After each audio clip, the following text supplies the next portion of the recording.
eso se trata. De eso se trata. De eso se trata. Con Ricardo Carta. ¿Qué tal? ¿Cómo están? Un gusto saludarlos. Les mando un fuerte abrazo a todos los que nos están viendo, escuchando en cualquier plataforma de la Benemérita Universidad Autónoma de Puebla. Y para mí es un verdadero placer hoy estar con Nicolás Dávila Peralta, compañero universitario, compañero de Radio BUAP, especialista en temas de la ultraderecha, y acaba de publicar en la colección Homo Ludens, Sed de Poder, el camino de la extrema derecha. Nico, como te decimos de cariño, bienvenido, ¿cómo estás? Gracias, muy amables por invitarme, ¿de veras? No, la verdad es que es un verdadero placer. Recibirte y además platicar de este gran libro que ya tuve la oportunidad de leer. Y pues le entramos a lo barrido, ¿no? Le entramos a la plática, claro, a la que entrevista. Sí. Por aquí ya preparé algunas preguntas en torno a tu texto.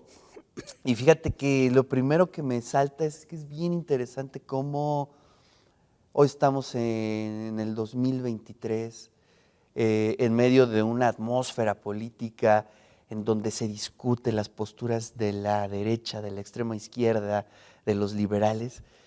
Y es una discusión que ya tiene unos antecedentes, wow, ¿no? De siglos, cuando pues se estaba discutiendo si se conservaba un poco el modelo de la Nueva España o el modelo liberal. Interesante cómo no ha sido tema de conversación y de cómo se define nuestro país, Nico. Efectivamente, a veces pensamos a la derecha como algo que acaba de nacer, Exacto. ¿no? Como algo que apareció en los últimos años, ¿no? Realmente es en la historia de nuestro país, sobre todo el siglo XIX, es precisamente esa historia de conflicto, como tú lo acabas de decir, entre quienes señalaban que habría que seguir el modelo político del virreinato y quienes planteaban precisamente la apertura liberal. Claro. ¿No? Oye, y bueno, y además tiene ideólogos, tiene gente muy interesante, entre ellos Lucas Alamán, ¿no? Que es así como el que comienza a establecer esa perspectiva ya en la praxis política, pues. Claro. ¿Nos puedes comentar un poquito de él? ¿Qué significó para ese siglo XIX la presencia de este pues, teórico, podremos decirlo, pensador, ¿no? de la derecha, y bueno, pues que pues, finalmente también fue un político muy activo en el XIX, ¿no?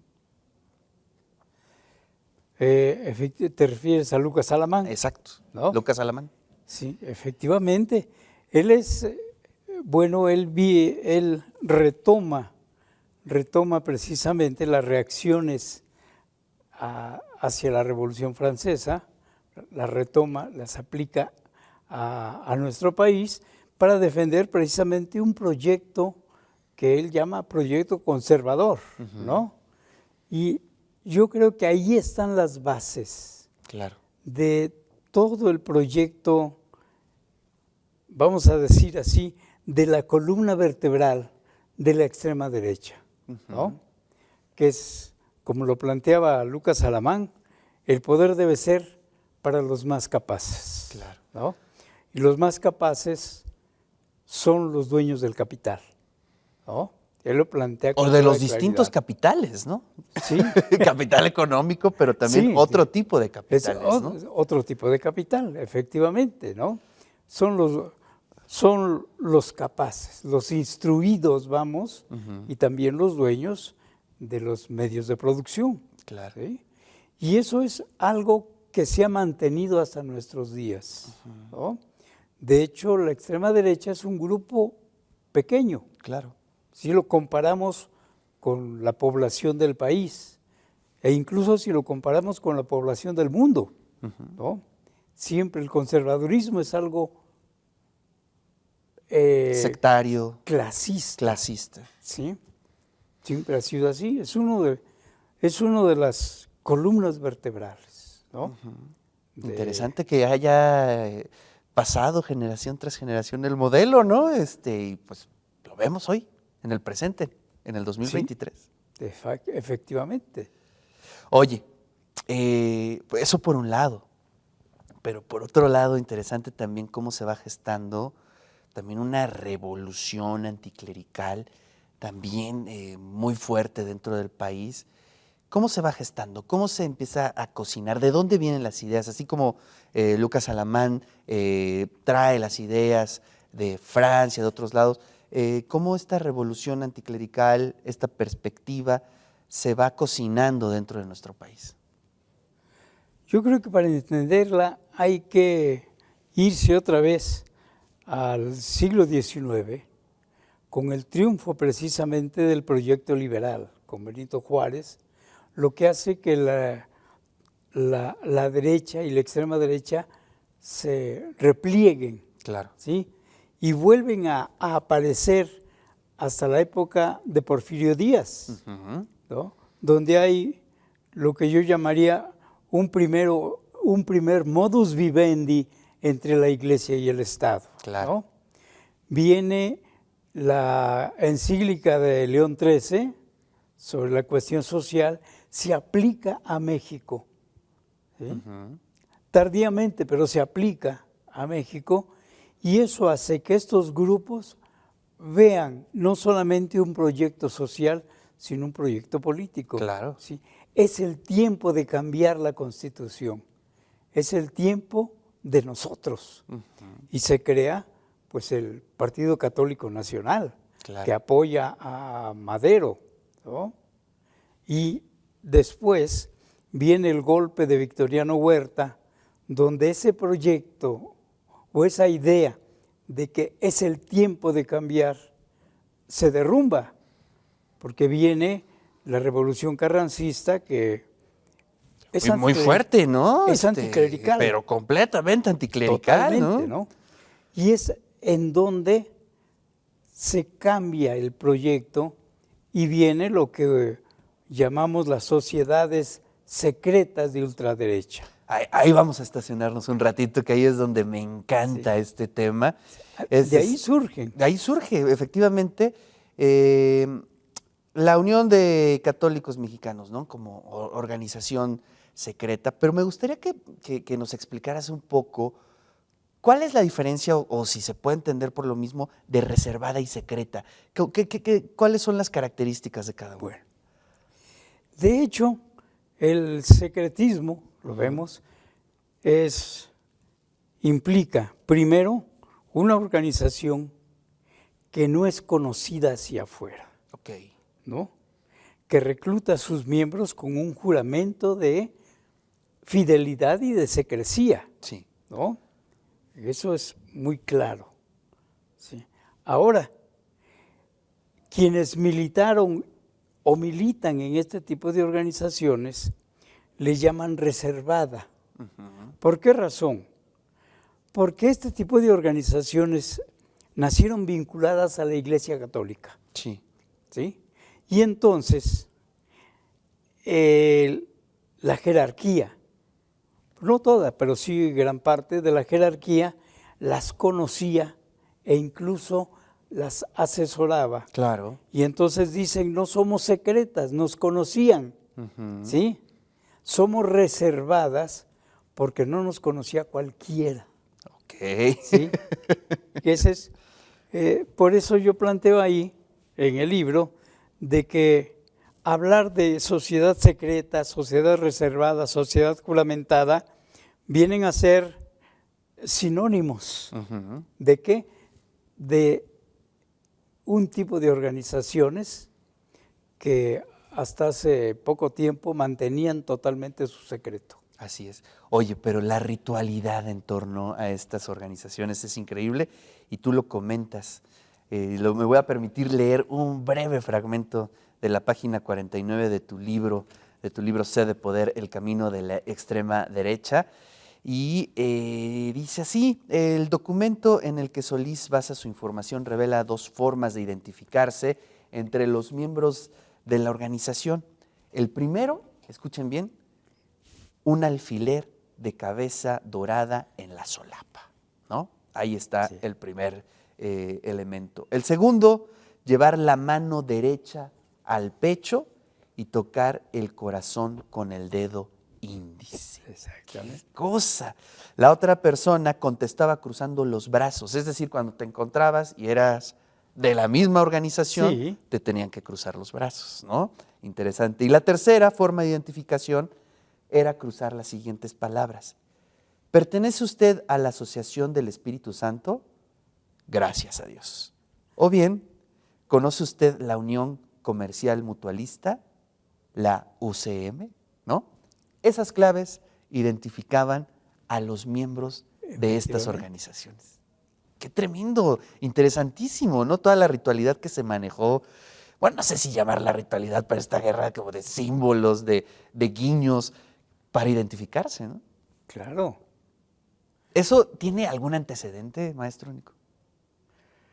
Pues yo considero, salvo lo que digan los más enterados, yo considero que este tipo de organizaciones de alguna manera copiaron a la masonería. Ah, ok. A pesar de que estaban en guerra, En guerra, contra sí, ellos, sí, ¿no? pero copiaron. Ujú. ¿Sí? Bueno, es lo mismo de el yunque, que se organizaba en células, Exacto. exactamente igual Como el partido, ¿no? que el Partido Comunista. ¿No? Exacto. ¿Sí? Pues sí.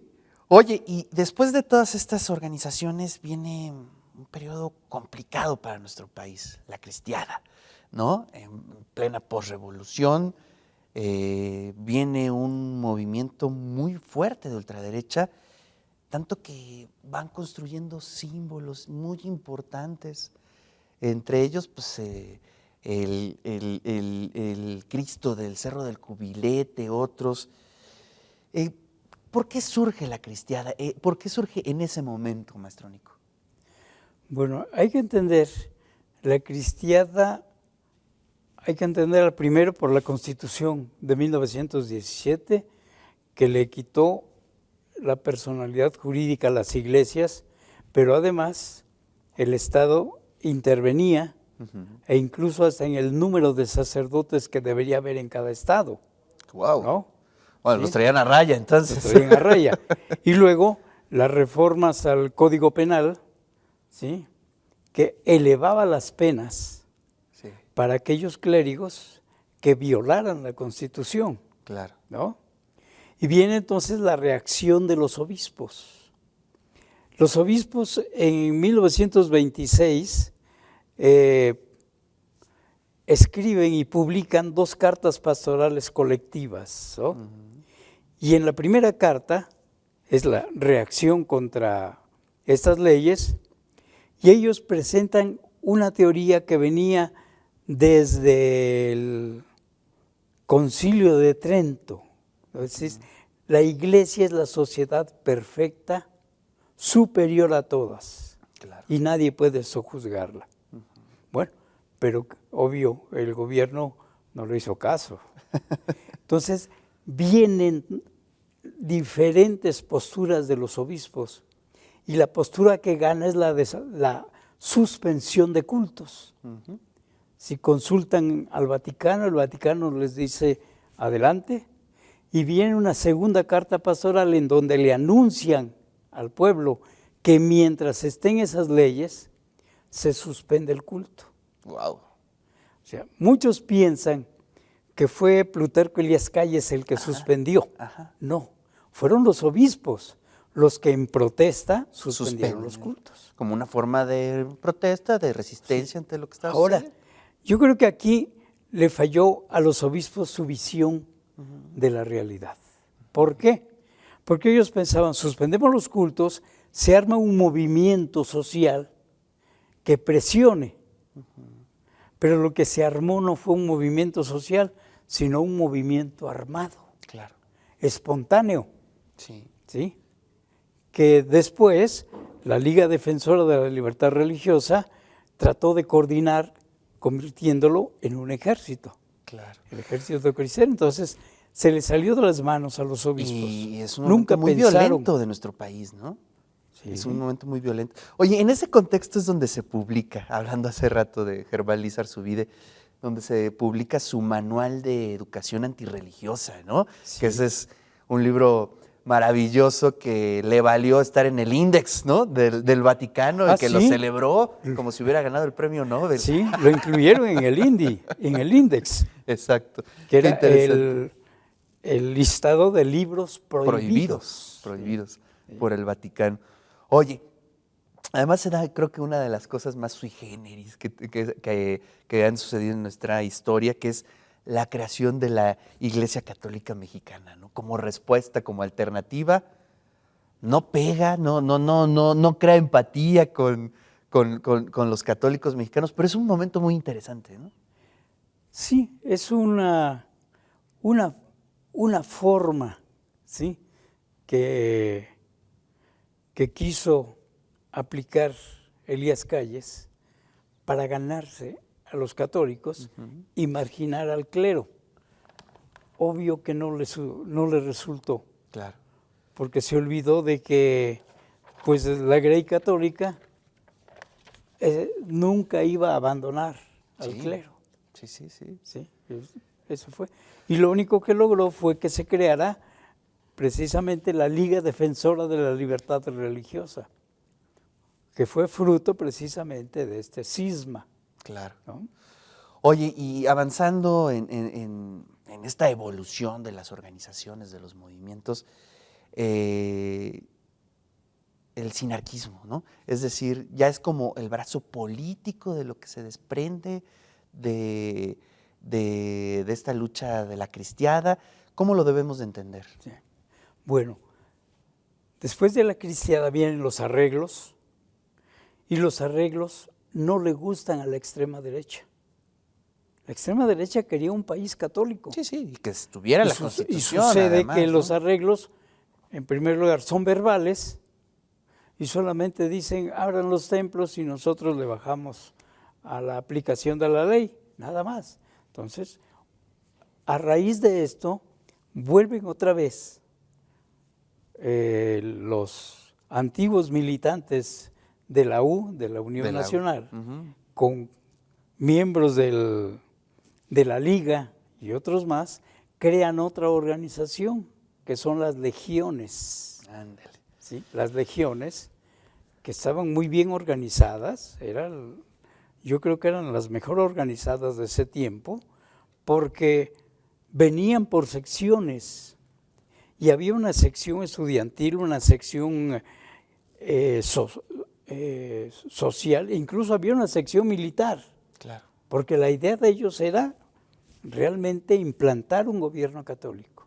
Ujú. Oye, por aquí en la página 73 de tu libro nos cuentas también sobre estas legiones y su juramento citado por Cermeño y Aguilar. 1. Juráis y prometéis defender a México de todos los ataques de la masonería y el comunismo. Ay, ya empiezan a aparecer otros conceptos, Aparecieron ¿no? los enemigos. Exactamente. Y juráis y prometéis guardar el más profundo secreto acerca de la existencia de la organización, de sus planes e intenciones. Juráis y prometéis obedecer fielmente a todas las órdenes que se reciban, siempre que no vayan contra la moral y la justicia. Interesante, ¿no? Cómo ya la masonería, el comunismo, son el blanco de la extrema derecha. ¿Sí? Ese es el juramento de las legiones, Ujú. ¿sí? Precisamente. ¿Sí? Y yo lo pongo acá como una hipótesis, que realmente no se puede probar, que los tecos nacen precisamente de la sección estudiantil de las legiones. Ujú. ¿Por qué? Porque nacen precisamente en esos años. Claro. ¿Sí? En esos años. Y bueno, los tecos es todo un tema que ahorita vamos hacia allá, ahorita vamos allá. Pero, ¿sabe qué? Me empiezan ya a sonar algunos apellidos que usted nombra, ¿no? Por ejemplo, Salvador Abascal, ¿no? Que es un gran personaje y que, bueno, pues entiendo que es del Abascal que conocimos hace algunos años, ¿no? Claro, claro. Familiar, es decir, Y que- las herencias, ¿no? Y que se mantienen activos hasta nuestros días, ¿eh? Claro. Oye, pero este personaje vale la pena que lo comentes, ¿no? Tenía dentro de sus lemas, ¿no? Crear mitad monjes, mitad soldados. ¡Wow! Exactamente. Durísimo. Bueno, los Abascal vienen desde la U, es decir, desde la Unión de Católicos Mexicanos. El papá de Salvador Abascal fue militante de la U. Y ya después Salvador Abascal es militante de las legiones y de la base, Claro. ¿no? Que es la transformación de las legiones en algo menos belicoso, Sí. ¿no? ¿Sí? Y Salvador Abascal Infante es militante de la base y es uno de los fundadores del sinarquismo. El sinarquismo surge, valga la comparación, como aquí surgió el Frente Universitario Anticomunista, Ok, que era el brazo abierto del Yunque. ok.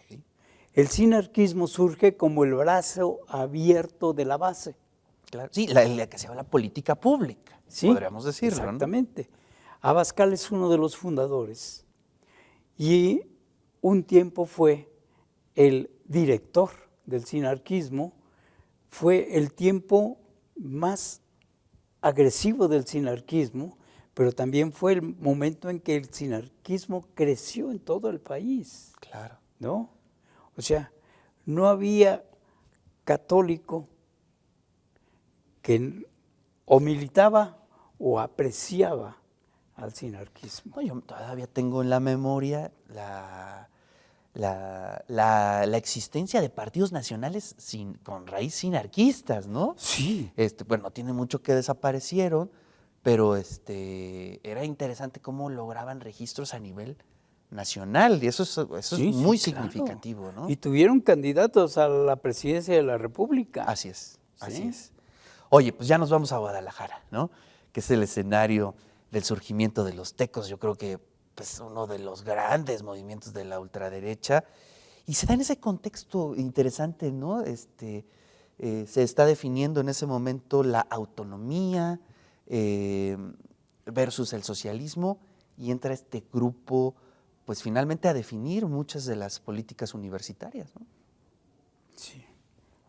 Bueno, los tecos surgen precisamente en el contexto de la reforma educativa del artículo 3 que señala la educación pública como educación socialista.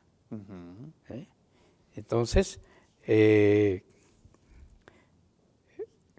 Cuesta Gallardo, que es el líder de esa organización, junto con la Unión de Católicos de Estudiantes, católicos, la UNEC, ¿sí?, se levantan en contra del proyecto de convertir la Universidad de Guadalajara en una universidad socialista. Exacto. ¿Sí? Se levantan demandando la autonomía, precisamente para liberarla del proyecto constitucional. No lo logran, pero llegan al acuerdo con el gobierno del estado de crear su universidad. Y crean la Universidad Autónoma de Guadalajara, la UAG. Claro. ¿No? Pero, y lo señalo ahí con varios testimonios, ¿verdad?, esa organización secreta, que ya era los tecos, ¿verdad?, esa organización secreta domina a la UAG, domina a la UAG. Entonces, él selecciona a su rector, selecciona a sus profesores e incluso reprime a estudiantes Claro. que considera que no tienen ese comparten su perfil. ideología, ¿no? Claro.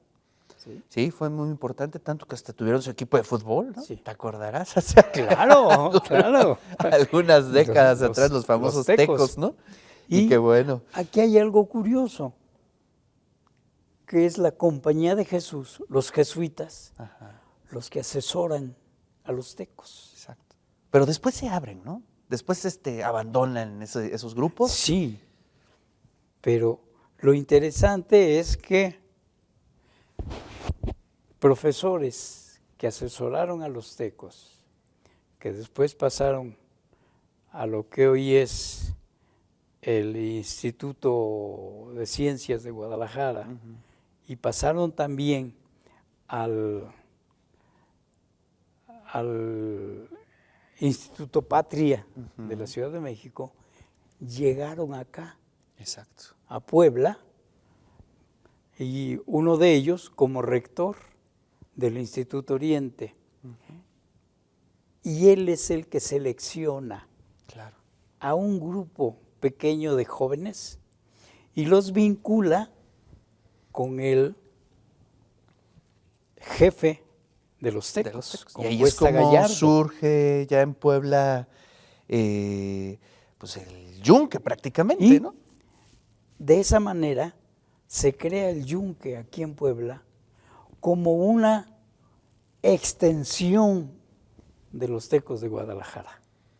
Aquí hay una cita que retomas de Álvaro Delgado en torno a eso, en la página 105, dice: yo en pleno uso de mis facultades y sin ¿Ah, sí? reservas mentales de ninguna especie, juro por Dios y por mi honor de caballero cristiano servir leal y patrióticamente a las actividades y propósitos de esta organización, dándole primordialidad sobre cualquier otra y mantener en reserva su existencia y sus fines, así como los nombres de sus integrantes. Que bueno, pues es parte del juramento de lealtad y secrecía del yunque. De los tecos, sí, del yunque, efectivamente. Entonces, una de las cosas que yo quise señalar es precisamente eso. Hay un hilo conductor que viene desde el Partido Conservador del siglo XIX y que se mantiene hasta nuestros días. ¿Por qué? Porque en cada una de las organizaciones hay herederos de una organización anterior. Claro. Y si no, hay fundadores que están vinculados una con otra, ¿no? Y como tú decías, los jesuitas después del concilio cambian y entonces rompen, se desligan de este tipo de organizaciones. Oye, y más adelante, bueno, Puebla se convierte en un lugar muy importante, podríamos señalar como un año clave, 1961, ¿no? Cuando se dan estas marchas, la batalla en la calle, enfrente del Colegio Benavente, todos estos enfrentamientos en donde se estaba definiendo, ¿no? Hacia dónde se iba a ir nuestra universidad, ¿no? Interesante. Efectivamente. Pues en los años 50 la única universidad era la nuestra, Claro. ¿no? Y entonces estos jóvenes ya juramentados, pues llegaban a la universidad. Entonces fue cuando ellos consideraron que era el momento de crear una organización abierta que enfrentara a liberales. Y pues los comunistas eran una cosa muy pequeñita. Eso en la me llama universidad. mucho la atención de la historia, Nico. Sí. Que bueno, en el 68 también hubo una carga tremenda hacia los comunistas cuando en realidad eran un pequeño grupo, ¿no? Sí. En Puebla también eran muy pocos. Eran pocos. Pero era ese discurso público que se creó para crear para dar culpables, para ofrecer cabezas, ¿no? Siempre los comunistas pagaban el pato, ¿no? Sí. Bueno, es que la famosa conjura judeomasónica comunista Exacto. viene desde los tecos. ¿Sí? No hay que olvidar que Carlos Cuesta Gallardo estuvo en la Alemania nazi. Uf. ¿Sí? Y venía convencido. Lo que después Salvador Borrego escribe en sus libros, venía convencido de que había sido una derrota del mundo y de que habían ganado judíos, masones y comunistas. Desde ahí venía esa idea. Y esa es la idea que llega con los militantes del Yunque a la universidad. Claro. Se dan cuenta de que aquí había masones, había comunistas, es decir, aquí en la universidad estaba el enemigo. Claro. Y viene entonces el tiempo de confrontación. Confrontación que tiene su clímax en 1961 con la reforma universitaria, en donde la comunidad universitaria rechaza precisamente ese proyecto conservador que se había aplicado o que se había establecido aquí en la UAP desde 1956 con la autonomía. Con la autonomía. ¿No? Sí, lo que viene en respuesta es la reforma, ¿no? Sí, viene entonces esa ruptura y ahí empieza un tiempo de confrontaciones que termina hasta 1973, cuando los militantes del Frente Universitario Comunista salen de la universidad para fundar su propia universidad. Así es. ¿No? Oye, pues casi se nos acaba el tiempo, pero me gustaría un poco que nos platicaras, pues finalmente el enfrentamiento entre el Yunque y los tecos, ¿no? Que posteriormente ya hay un enfrentamiento entre ellos. ¿Qué sucede ahí, maestro? Sucede esto. Después del concilio, la iglesia cambia. Entonces ellos consideraban, tomando precisamente los postulados de Lucas Alamán, que la religión católica era el factor de unidad nacional. Pero viene el concilio y se rompe con esa iglesia tradicional en la que ellos nacieron. Claro. ¿No? Y los más radicales son los tecos, porque ellos consideran que Paulo VI es judaizante. ¿Sí? Y que por tanto no es un papa auténtico. Y declaran, junto con algún jesuita conservador, que hay sede vacante en el Vaticano. Hay una reunión, yo la señalo ahí, hay una reunión entre tecos y yunquistas, ¿verdad? Para definir precisamente su postura ante la iglesia. Y los tecos mantienen esa postura. ¿Sí? No hay papa, porque el papa Lo desconocen. es judío. El Yunque dice, nosotros mantenemos fieles al Vaticano. Claro. Y es el momento de la ruptura. Es una ruptura temporal. Ok. ¿Por qué? Porque cuando viene el gobierno de Luis Echeverría, sobre todo en el 4º año de gobierno, vuelven a unirse porque consideran que Echeverría lleva al país al comunismo. Exacto. ¿Sí? Y viene ahí precisamente algo muy interesante, el famoso Pacto de los Remedios, en donde entran yunquistas, tecos, empresarios, en una postura. Y ese es el proyecto que actualmente rige la derecha en nuestro país. Es el proyecto de la derecha actual. Exacto. ¿Sí? Es el proyecto que se aplicó en la etapa neoliberal, que es ese proyecto, el que plantean ellos en el Pacto de los Remedios, en 1975, ¿no? Ay, pues qué interesante. Gran libro que acaba de publicar nuestra casa editorial C de Poder, El Camino de la Extrema Derecha. Todavía nos faltó charlar sobre los últimos capítulos que tiene que ver con sus reflexiones sobre hacia el 2024 y todo lo que tiene que ver con el escenario que vivimos nosotros en este país. Pero te quiero agradecer y felicitarte por este libro, Nico. En verdad es un libro que nos ayuda mucho a entender nuestro presente y a no dejar que se nos olviden las cosas. Entender nuestro pasado siempre es una muy buena alternativa para entender nuestro presente. Gracias, Nico, por este libro.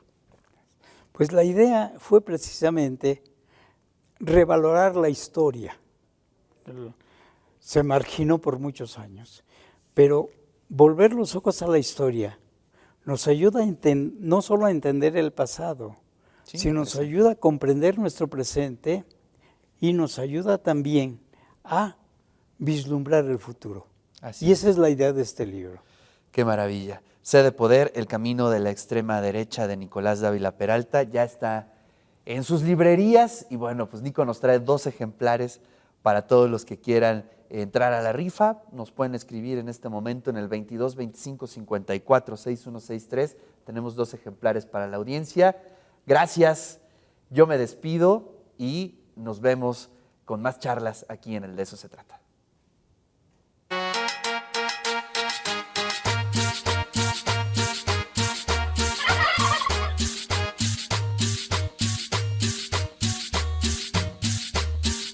De eso se trata.